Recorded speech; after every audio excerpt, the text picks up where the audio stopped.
Let's talk about the how, where, and why of hiring SEO strategists. So this question comes in from Gabriel Ortiz inside of the Blueprint Training Slack community.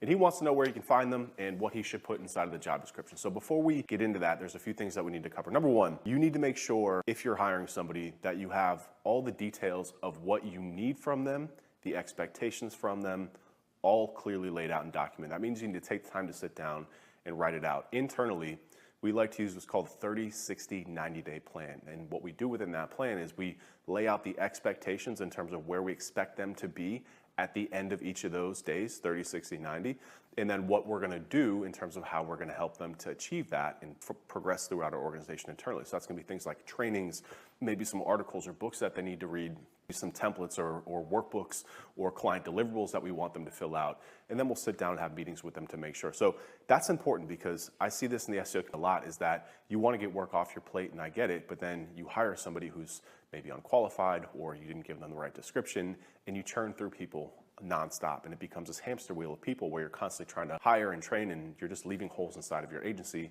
and it's really hard, and it becomes this incredibly difficult business to want to manage. So you have to have that stuff laid out first.